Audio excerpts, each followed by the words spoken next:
PDIC and BankNet. Mula sa #1 Smart Dishwashing Paste. Tanggaling-galing mo Smart dishwashing paste ko Pritong ulam na masebo Plato at kaldero Tanggaling for everyday. Ganyan pag Smart ang dishwashing paste. May double tanggaling formula. Tanggal galing ang sebo at bakterya. Bahid para walang bahid. Linis fantastic sa metal at plastic. #1 ko to. Tanggaling-galing mo Smart dishwashing paste. Heavy duty linis bawat pahid. Smart Dishwashing Paste, manufactured by ACS Manufacturing Corporation. ISO certified, world-class quality. ACS. Hirap magpahinga? May mga gamot para dyan. Pero, relax. Mag-Efficacent Oil. Sa unang amoy at hagod, ramdam ang ginhawa na trusted by all. Unahin ng trusted ginhawa. Unahin ang Efficacent. Menthol salicylate top 4 plus menthol is the generic name of Efficacent oil. If symptoms persist, consult your doctor. Efficacent Oil, ang mura at pinagkakatiwalaang ginhawa na pamana ng pamilyang Pilipino. Para sa damit na ka-bloom sa bango, subukan ang Charm Fabric Conditioner. Charm Fat Bond. Bangong kumaka-bloom. Charm Fat Bond. Damit ay may bango ng salibong bulaklak. Charm Fabric Conditioner with Stay Fresh technology. Damit ay ka-bloom sa bango. Charm Fat Bond. Bangong kumaka-bloom. Charm Fat Bond. Damit ay may bango ng salibong bulaklak. Charm Fabric Conditioner, manufactured by ACS Manufacturing Corporation. ISO certified, world-class quality. ACS. Subalit ang lahat ng tumanggap at sumampalataya sa Kanya ay binigyan niya ng karapatang maging mga anak ng Diyos. Juan, Kabanata 1, Talata 12. Ang mabuting balita ay hatid sa inyo ng MX3.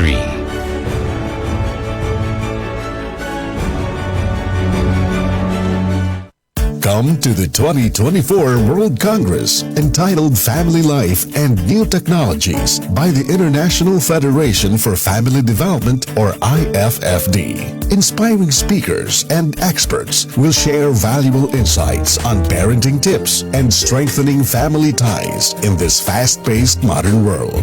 The 2024 IFFD World Congress will be on February 24 to 25, 2024 at the Waterfront Hotel, Lahog, Cebu City. Register now through www.iffd.org and the 2024 IFFD World Congress page on Facebook. See you in Cebu. Samphon Plus Gold. Pala si Tony. Problema ko ang paglaki ng aking prostate. Nang malaman ko ang kaepektibo ng Samphon Plus Gold, sinubukan ko ito at sa loob lamang ng 2 buwan, lumiit na ang prostate ko at nakakalakad na ako. Samphon Plus Gold. Mas pinalakas, pinagaling, pinahusay. Samphon Plus Gold. Mabili sa mga butika. Goodbye to me, Masya. Hello, Bright Bar Blue. Isang labanan yan. Bright Bar Blue. Pride Bar Blue with powerful stain-away enzymes. Malupit magtanggal ng dumit mancha pero di masakit sa kamay. Goodbye to me, Masya. Hello, Bright Bar Blue. Isang labanan yan. As tested ang cotton and polycotton sa mancha, malupit sa kamay mo, mabait. Pride Bar Blue, manufactured by ACS Manufacturing Corporation. ISO certified, world-class quality. ACS. Hirap magpahinga? May mga gamot para dyan. Pero, relax. Mag-Efficacent Oil. Sa unang amoy at hagod, ramdam ang ginhawa na trusted by all. Unahin ng trusted ginhawa. Unahin ang Efficacent. Menthol salicylate top 4 plus menthol is the generic name of Efficacent oil. If symptoms persist, consult your doctor. Efficacent Oil, ang mura at pinagkakatiwalaang ginhawa na pamana ng pamilyang Pilipino. Suwabe ang aroma. Samphon Plus Coffee Mix. Suwabe ang lasa. Magaan pa sa bulsa. Samphon Plus Coffee Mix. May kape ka na, may gamot ka pa. Samphon Plus Coffee Mix. Mabibili sa mga butika. Ito ang DCXL News. 558 kHz. 6 na dekadang maaasahan sa balita at serbisyo publiko. Ang himpilan ng RMN Network sa Mega Manila. Live sa radio at online. Alas 7 ng umaga.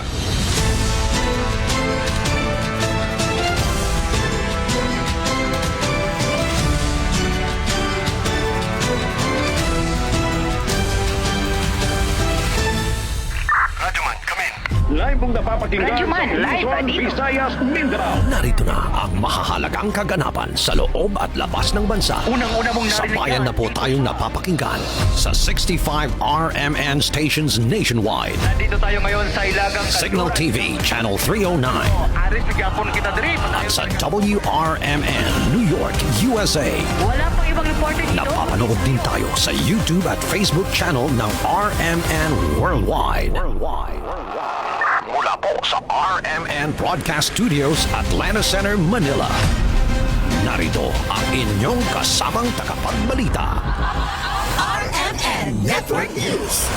Miyerkules ngayon, 24 sa buwan ng Enero 2024. Maayong buntag Pilipinas, ako po si Radyo Manaljo Bendijo. At Radyoman Zander Kayabyab. At narito ng ulo ng mga mainit na balita. Senado, inilabas na ang manifesto ng pagkondena at pagtutol sa isinusulog na People's Initiative. Pangulong Ferdinand Marcos Jr. tiwalang hindi makakalusot sa COMELEC ang mga aligasyon ng umano'y signature buying. Pangulong Marcos Jr. nanindigan na hindi makikipagtulungan sa International Criminal Court. Mangingisdang hinaras ng China Coast Guard sa Baho de Masinloc, isinalaysay ang karanasan. Defense Secretary Gilbert Chodoro pinayuhan ang mga mangingisda na huwag nang pumalaot na mag-isa sa Baho de Masinloc para iwas harassment mula sa Chinese vessels. DFA kumikilos na para tulungan ang 2 Pinoy na inaresto sa Japan. Mga umano'y pang-aabuso na ginagawa ng religious group na Kingdom of Jesus Christ na pinamumunuan ng kanilang leader na si Pastor Apollo Kibuloy isiniwalat sa Senado. Talaan ng mga ruta na magkakaroon ng kakapusan sa mga jeepney ipinasa sa publiko ng Senado sa LTFRB. At sa balitang showbiz, Catherine Bernardo aalis na raw sa Kapamilya Network, pero Daniel Padilla extended naman ang kontrata.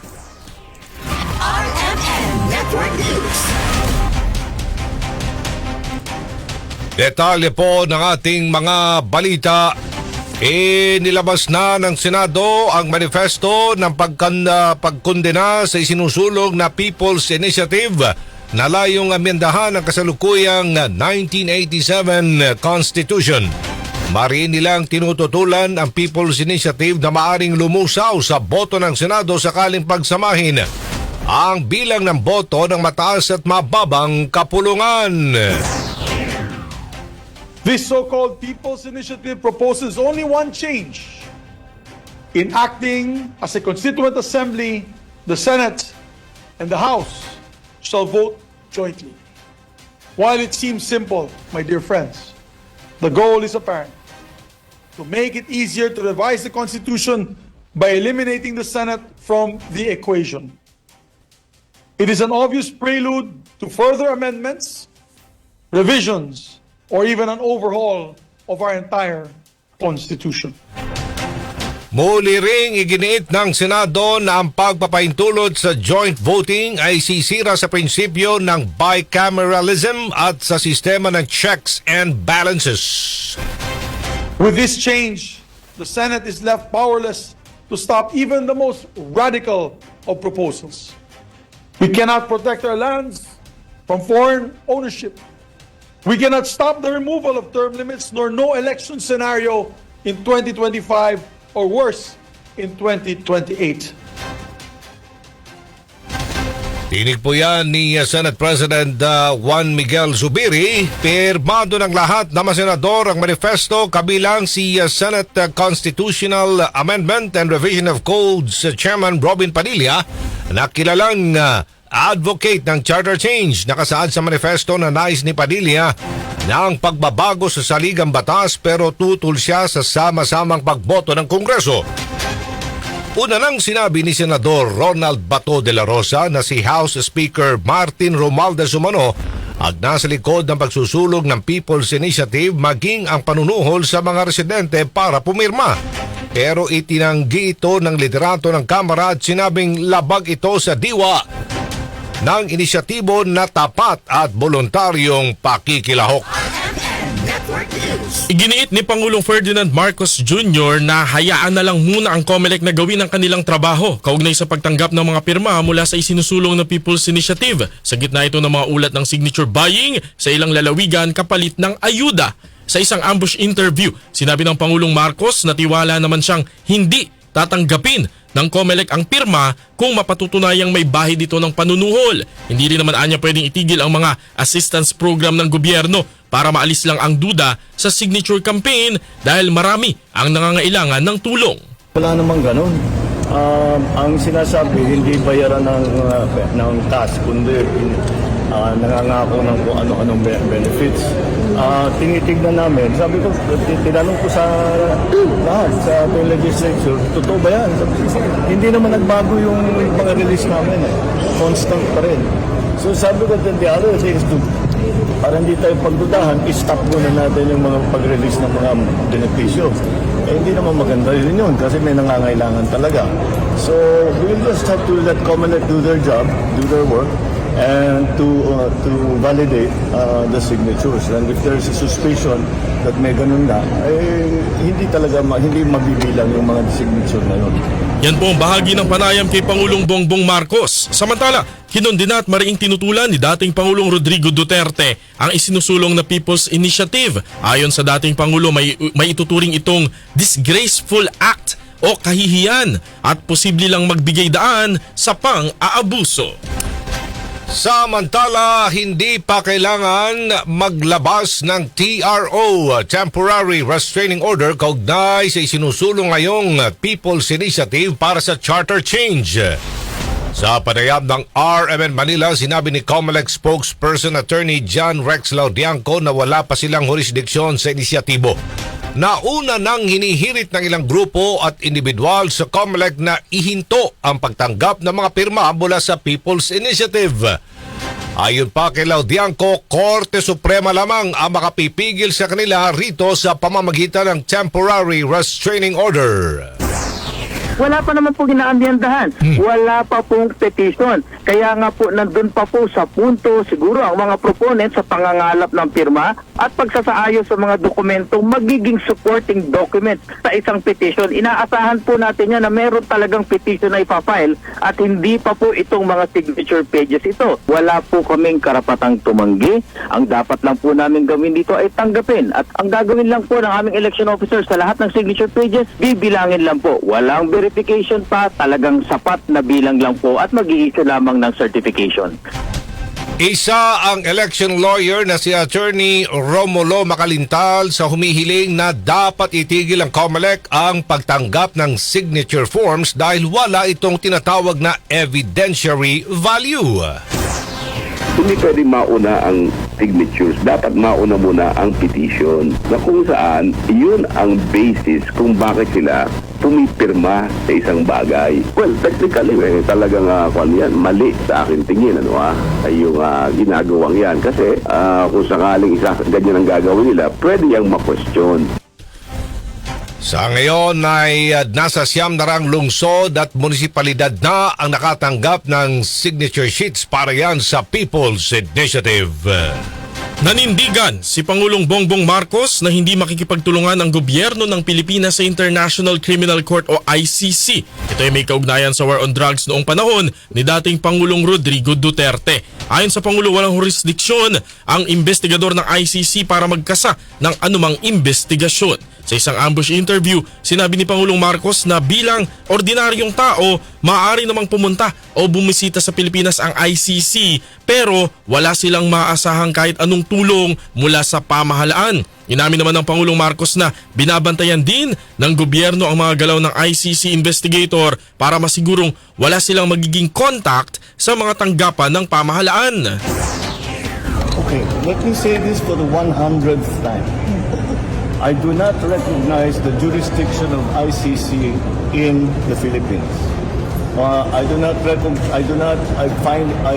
consider it as a threat to our sovereignty.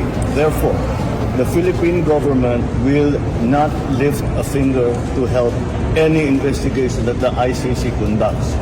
However, as ordinary people, they can come and visit the Philippines. Pero hindi kami tutulong sa kanila. In fact, binabantayan namin sila, making sure that hindi sila that they do not come into contact with any agency of government, and if they are contacting agencies of government, nasasabihin yung agent of whatever, policeman, local government, sabihin nyo, huwag nyo sasagutin. Yun ang sagot natin. That we do not recognize your jurisdiction, therefore we will not assist in any way, shape, or form any of the investigations that the ICC is doing here in the Philippines. Yan po si Pangulong Bongbong Marcos. Matatanda ang una ng lumutang impormasyon na dumating sa Pilipinas ang ICC investigators para ituloy ang pagsisiyasat sa war on drugs at malapit na rin umanong ilabas ang warrant of arrest laban o para kay dating Pangulong Rodrigo Duterte. Alas 7:12 ng umaga, handa si Vice President Sara Duterte na harapin ang anumang akusasyon laban sa kanya. Hindi matapos nga madawit si Duterte sa investigation ng International Criminal Court dahil sa umano'y pag-aproba niya sa Tokang operation ng Davao Death Squad nung siya pang alkalde ng lungsod. Ang Davao Death Squad ay sinasabing nasa likod ng summary execution ng mga taong pinag-iinalang sangkot sa krimen at iligal na droga. Sa payag, sinabi ni Duterte na hindi kailanman nadadawit ang pangalan na siya sa Davao Death Squad pero nagsimula lamang ito nang mahalal siya bilang pangalawang pangulo. Nilinaw naman ni Duterte na hindi siya magiging bahagi ng prosesong maglalagay sa Pilipinas sa kahihiyan at dudurog sa dignidad ng justice system ng bansa. Samantala po, ulat mula sa lalawigan, One Nation, One Prayer Rally sa panawagang Davaoenos are not for sale, isasagawa sa linggo. Kasama natin sa Balita Radyoman Kirby Manzon ng RMN Davao. Aprobado na ng 20th Davao City Council ang resolusyon na isinumite ni Davao City Councilor Conrado Baluran, ang chairman ng Committee on Transportation and Communication, sa road closure para sa isasagawang Unity for One Nation, One Prayer Rally base na rin sa panawagang Davaoenos are not for sale, kung saan isasagawa ito sa linggo, Enero 28, 2024 sa may San Pedro Square dito sa Davao City. Ayon kay Baluran na nasa 50,000 mga individual ang aasahang dadalo sa nasabing aktibidad. Planado na rin ang City Transport and Traffic Management Office ang traffic scheme kung saan simula Biyernes hanggang alas 5 ng umaga sa Lunes, Enero 29 ay may ipapatupad ng road closures. Una nang nagsagawa ng rally sa Rizal Park, Davao City ang daan-daang individual mula sa 3rd District dito sa lungsod para sa Davaoenos are not for sale na pagtutol sa umano'y People's Initiative sa pag-amyenda ng isang provision sa saligang batas. Kasama mo sa RMN DXDC Davao, Radyoman Kirby Manzon, Tatak RMN. Maraming salamat, Radyoman Kirby Manzon. Samantala, ipinaliwanag ni Pangulong Ferdinand R. Marcos Jr. na bahagi ng kanyang family time at me time ang pagdalo niya sa concert ng Coldplay sa Bulacan itong weekend. Ayon kay Pangulong Marcos Jr., isang pagkakataon na hindi dapat palagpasin ang nasabing konsyerto. Batid naman din daw ng lahat na music lover siya at una na rin nag-aral ng musika ng ilang taon. Ayon pa sa Pangulo na bagong karanasan ito para sa kanya, lalo't wala naman silang mga ganitong konsyerto noon. Nagbigay ng sinumpaang salaysay ang mga mangingisdang nakaranas ng pangharas ng China Coast Guard sa Baho de Masinloc sa Zambales noong Enero 12. Sa pagdetalye ng kapitan ng FB Varil na si Joey Saligan, pumalag daw sila sa mga tauhan ng CCG matapos silang itaboy mula sa Scarborough Shoal at utusang ibalik sa dagat ang kanilang mga huli. Tinangka pa raw ng China Coast Guard na palubugin ang isa nilang bangka na karga ang mga huli. Nagawa pang sabihan niya sa Ligan ang CCG na umalis dahil sila ay nasa teritoryo ng Pilipinas. Sa kabila nito, sumunod pa rin sila at ibinalik na lang sa dagat ang kanilang mga nahuli, pero hindi sila tinigilan hanggat hindi nakakaalis sa lugar. Kahapon nakapagsumiti na rin ng affidavit sa Philippine Coast Guard ang mangingisda. Una nang sinabi ng mangingisdang si Jack Tabat na siyang nag-upload ng video ng insidente na binanggarin sila ng CCG rubber boat na dahilan para muntikan ng tumaob ang kanyang bangka. Binomba rin daw sila ng tubig ng China Coast Guard. Defense Secretary Teodoro pinayuhan naman ang mga mangingisda na wag nang pumalaot na mag-isa sa Baho de Masinloc para iwas harassment sa mga Chinese Coast Guard. Before, may livelihood programs din sa apektadong mga mangingisda. Report mula kay Radyoman Elmar Acol. Pinayuhan ni Defense Secretary Gilbert Teodoro ang mga mangisda na huwag nang magtatangkang pumalaot na mag-isa lamang para mangisda sa lugar sa bahagi ng West Philippine Sea na merong mga dambuhalang barko ng Chinese Coast Guard. Ginawa ni Secretary Teodoro ang pahayag sa panayam ng RMN Manila kasunod ng pangharas ng Chinese Coast Guard sa bahagi ng Baho Lima Sinloc. Tiniyak nito na kumikilos na rin ng BFAR para sa alternatibong hanap buhay at matulungan sila sa maayos na pangingisda. Sumang-ayon din ito na muling maghain ng diplomatic protest ang Pilipinas pero pabay na lamang niya ito sa ibang diskarte sa Task Force on West Philippine Sea at ng Philippine Coast Guard. What would you advise to our fishermen? Actually, there's a program already with the BFAR to organize them, to provide them deep sea services, and actually to even increase their capacities. And the best advice I can give is huwag magsosolo-solo ang maliliit na fishermen. Yan ang pahayag ni Defense Secretary Teodoro sa Manila Overseas Press Club o MOPC. Sa turing okasyon kung saan ang presidente ng MOPC ay ang RMN Network's President, ang Chief Executive Officer Eric Canoy, binigyan din niya ang kahalagahan na may pabatid sa publiko ang ginagawang hakbang ngayon ng gobyerno sa issue ng West Philippine Sea. In this currently divisive world, there are many concerns regarding security at our borders, relationships with our foreign neighbors, and the overall protection of our countrymen. Among these is the situation in the West Philippine Sea and how it impacts our country's territorial sovereignty and sovereign rights. These issues continue to weigh down the sentiments of the Filipino citizens. Yan naman ang MOPC President at RMN Network's President and Chief Executive Officer Eric Canoy. Ang MOPC ay ang prestigious at ang oldest press club in Asia. Para sa RMN Network News, ito si Radyo Manel Maracol. Tatak, RMN. Maraming salamat, Elma Racol. Pagkilala ng Pilipinas sa One China Policy hindi raw nagbabago ayon kay Pangulong Marcos. Kasama natin mula Malacanang, Radyoman Chanel Salazar. Nilinaw ni Pangulong Ferdinand Marcos Jr. na hindi nagbabago ang pagkilala ng Pilipinas sa One China Policy sa gitna ng kanyang ginawang pagbati sa bagong presidente ng Taiwan.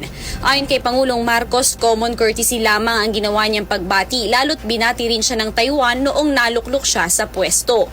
Mahigpit pa rin anyang sinusunod ng Pilipinas ang One China Policy at hindi isinusulong ng bansa ang independence ng Taiwan. Dagdag pa ng Pangulo, nananatili pa rin namang probinsya ng China ang Taiwan at internal affairs na anya ng dalawang bansa ang usapin sa pagitan ng mga ito. Sa ngayon, ang nais lamang daw ni Pangulong Marcos ay isulong ang kapayapaan at huwag nang magkagulo. Kasama mo sa DZXL RMN Manila, Radyoman Chanel Salazar, Tatak RMN. Maraming salamat, Radyoman Chanel Salazar. Panukalang batas na magpapatibay sa national defense industry ng bansa lusot na sa Kamara. Report mula kay Radyoman Grace Mariano. Grace! Sa botong pabor ng 174 na mga kongresista ay lumusot na sa ikatlo at huling pagbasa ng House of Representatives ang House Bill No. 9713 o Panukalang Philippine Self-Reliant Defense Posture Program. Ito ang pang-54 sa 57 mga panukalang batas na isinusulong ng Legislative Executive Development Advisory Council o LEDAC. Ayon kay House Speaker Ferdinand Martin Romualdez, layunin ng panukala na palakasin ang depensa ng bansa sa pamamagitan ng military and civilian partnership at lokal na produksyon ng military technology, mga kagamitan kasama na ang mga armas, bala at combat clothing. Nakasaad din sa panukala ang pagtatag ng Office of the Undersecretary for Defense Technology Research and Industry Development na mga ngasiwa sa data bank para sa analysis, research at development. Sa ilalim ng panukala ay bubuo din ng Self-Reliant Defense Posture Trust Fund mula sa savings galing sa annual net income ng government arsenal at share mula sa revenues ng reclamation projects, grants at donasyon at iba pang sources. Kasama mo sa DZXL RMN Manila, Radyoman Grace Mariano, Tatak RMN. Maraming salamat, Grace Mariano. Sa iba pang balita, kumikilos na ang Department of Foreign Affairs para tulungan ang dalawang Pilipinong inaresto sa Japan. Ito'y matapos silang akusahan ng pag-abandona sa bangkay ng mag-asawang Hapon sa Tokyo. Ayon kay DFA Yusek Eduardo de Vega, hindi pa ngayon inaakusahan bilang mga sospek ang dalawang kababayang iniimbestigahan kaugnay sa pagkamatay ng mag-asawa. Clarify ko to, no? hindi po siya inaakusahan na pumatay. Ang accusation naman sa kanya ay may tinatawag sa Japanese law abandonment, meaning pag ikaw ay may nakitang patay o bangkay o patay na tao tapos iniwanan mo lang na hindi mo nireport sa police, pwede kang kasuhan ng abandonment kasi maaring kasabwat ka sa pagkapatay, pero hindi ibig sabihin na murder case. Ayon po sa Japanese CCTV, nakita raw yung Pilipina doon sa lugar kung saan namatay yung couple, yung mag-asawa, at parang dinidispose yung mga madugong damit ng mga couple. So, ganun po. Kaya, siya ay under investigation ngayon. Pero, huwag natin sabihin na siya ay inaakusang nakapatay. Wala pa tayo dun sa situation nun. Yan po si DFA Yusek Eduardo de Vega. Kinilala ng mga otoridad ang unang naarestong Pilipina sa Japan na si Hazel Ann Morales. Si Morales ang umano'y dating karelasyon ng anak ng nasawing mag-asawa. Tiniyak naman ni De Vega na handang magbigay ng legal assistance ang pamahalaan sakaling umakyat na sa korte ang kaso laban sa dalawang Pilipino. Samantala, mga hindi pa napapakawalang mga Pilipino, 18 Pinoy seafarer sa Iran pinayagan ng gumamit ng cellphone para makontak ang kanilang mga pamilya. Report mula kay Radyoman Chill and Prido. Chill! RMN Live Report. Pinayagan na ng Iranian Authority na gumamit ng cellphones ang 18 Pinoy seafarers sa kasalukuyang bihag pa rin ngayon sa Iran. Ito ay para mabigyan ng pagkakataon ng mga tripulante na makausap ang kanilang pamilya na nasa Pilipinas. Ayon sa Department of Foreign Affairs, maayos naman ang pagtrato ng mga otoridad sa Iran sa mga nasabing Pinoy at tiniyak ang kanilang kaligtasan. Paniwalag na Iranian authorities, kailangan pa rin kasing may mag-alaga sa barko kahit na nakaangkla ito sa daungan, kung kaya dapat na manatili pa rin ng mga seafarers. Kung wala umano kasing tripulante ay maaaring masira ang makina ng barko kahit hindi ito naglalayag. Kaya naman nais ng bansa ng Iran na mayroon munang ipapalit sa mga crew bago sila tuluyang palayain. Kasama mo sa DZXL RMN Manila, Radyoman Chill and Prido, Tatak RMN. Maraming salamat, Chill and Prido. Isiniwalat sa pagdinig ng Senado ang mga umano'y pang-aabuso at human trafficking na ginagawa ng religious group ni Kingdom of Jesus Christ founder at leader Pastor Apollo Quiboloy. Sa pagdinig ng Senate Committee on Women, Children, Family Relations and Gender Equality, 3 babae na kinabibilangan ng isang Pilipina at 2 Ukrainian national ang lumantad matapos na biktimahin umano ni Quiboloy at pagsamantalahan. Emosyonal na ikinuwento ni alias Amanda ang umano'y mga pagkakataon ng sexual na pang-aabuso sa kanya ni Pastor Quiboloy sa loob ng kanilang organisasyon. Batay sa salaysay ni alias Amanda, menor de edad pa siya nang magsimula siyang pagsamantalahan ni Quiboloy at pinaniwala siya na mabuti ang ginagawa nito. Pinagsamantalahan ako ni Pastor Quiboloy bilang menor de edad na pinaniwala nila ako na hindi dapat questionin ang pagsasamantala niya dahil mali na questionin ng ama. Namulat po ako sa KJC Ministry dahil sa aking ama na masugid na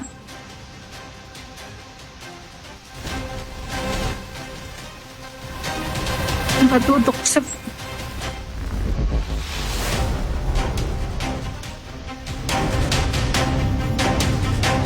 Okay lang po, Miss Amanda. Take your time.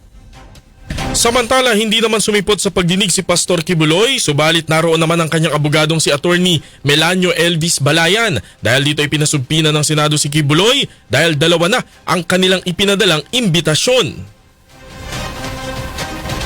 Kayo, Pastor, ang dapat humarap sa susunod na pagdinig because you are being subpoenaed by this committee. Hindi po kayo anak ng Diyos na exempt sa otoridad ng Estado.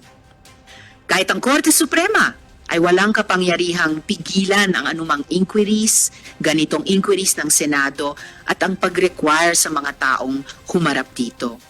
Yan naman po ang tinig ni Senador Risa Ontiveros. Inaakusahan ang KOJC na sangkot sa large-scale human trafficking, rape, sexual abuse at violence at child abuse. Alas 7:26 ng umaga, Talaan ng mga ruta na magkakaroon po ng kakapusan sa mga jeepney isinasa publiko ipinapa sa publiko ng Senado sa LTFRB. Report mula kay Rajuman Conde Bata. Conde. Hiniling ni Senate Committee on Public Services Chairman Senator Grace Poe sa Land Transportation Franchising and Regulatory Board o LTFRB na isa publiko ang kumpletong listahan ng mga ruta na inaasang magkakaroon ng kakapusan sa bilang ng jeepney simula sa Pebrero 1. Giit ni Poe, mas dapat na iprioridad ng mga kaukulang ahensya ang contingency measures upang matiyak na hindi maapektuhan ang pagbiyahe ng mga commuters sa halip na tutukan ang crackdown ng mga unconsolidated jeepneys. Anya, araw-araw ay naririnig natin ang pagkabahala ng mga commuters kaugnay sa posibilidad na magkulang na mga PUVs at mas mapapagastos ng malaki ang publiko sa alternative mode ng transportasyon na tiyak na masakit sa bulsa. Iginit pa ng mambabatas na sa ngayon ay nagsisilbing banta sa kabuhayan ng mga drivers na wala pang kooperatiba ang PUV Modernization Program. Tanong ni Po kung para saan ang PUV Modernization kung hindi ito may papatupad ng maayos at kung ang kapalit ay pahirap sa mga kababayang commuters at sa mga maliliit na drivers. Kasama mo sa DZXL RMN Manila, Rajuman Conde Batak, Tatak RMN. Maraming salamat, Conde Batak. At sa ating entertainment news, si Catherine Bernardo raw ay aalis na sa Kapamilya Network, pero si Daniel Padilla naman ay extended ang kontrata. Ang detalyeng yan, ihatid sa atin ni Josa yan. Josa, good morning. Good morning, Kuya Sander, sa Tito Aljo.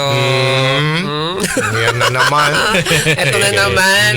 Ito nga, inanunsyo na mag-asawang Ma Salvador at Rambo Nunez na may pasabog sila na bago nilang ima-manage na talent sa kanilang Crown Artist Management. Okay. May talent management kasi itong mag-asawang meron na sila.